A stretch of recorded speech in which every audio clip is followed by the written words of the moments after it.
a temporary measure. It's for 60 days.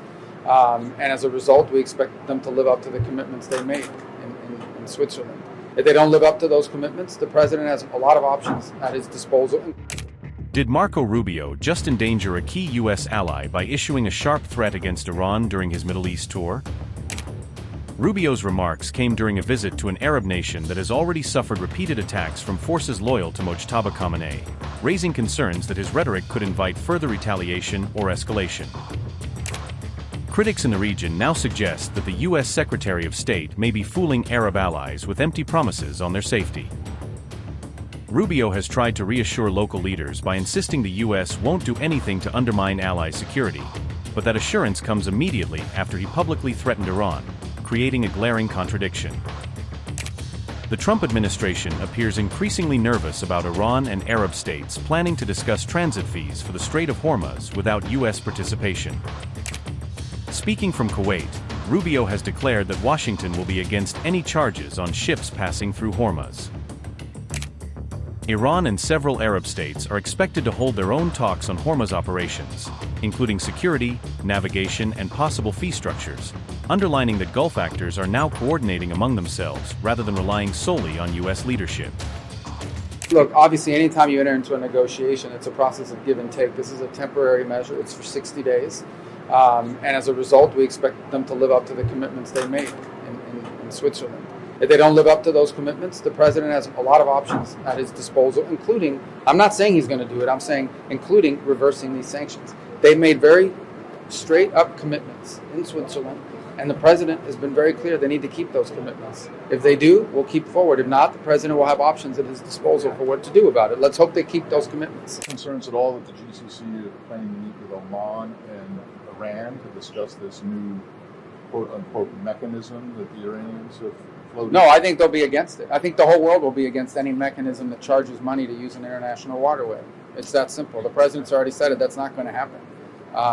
When we mean open the straits, we mean open the straits free in international waterways. So we'll express that tomorrow. I am certain that not only will every country in the Gulf region be supportive, probably with the exception of Iran, but all the GCC members will be supportive, but the whole world will be supportive. I know of no country on the planet that supports tolling or a fee for the use of the straits. That's not going to happen. The president has been abundantly clear. Well, the only reason Israel is in Lebanon is because Hezbollah launches rockets and drones from there. They've made that clear, and the talks continue today. They started yesterday. They'll go on today. They'll go on tomorrow, and that's exactly that they're talking to the Lebanese about with our mediation.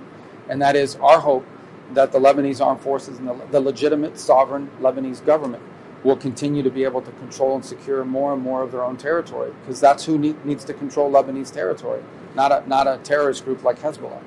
So that's the goal. And I think the Israelis have been clear. They don't have any quarrels with the Lebanese people.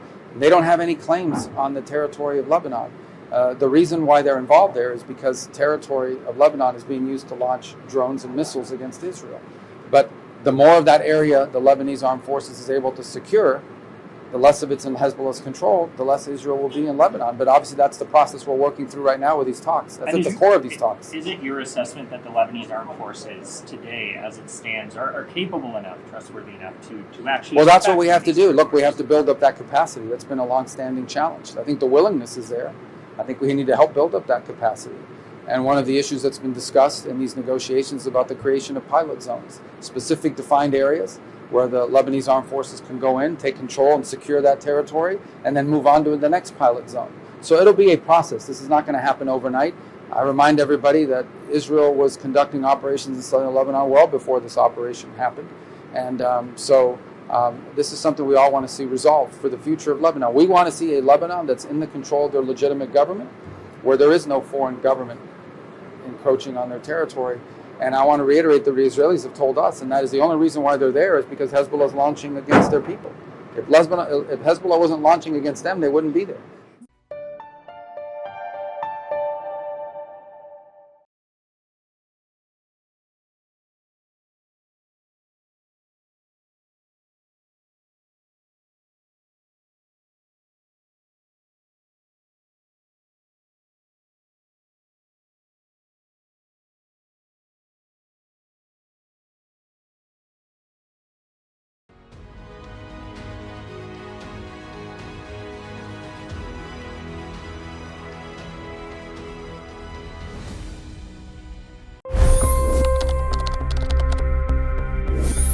25 crore गरीब गरीबी को परास्त करके बाहर निकले।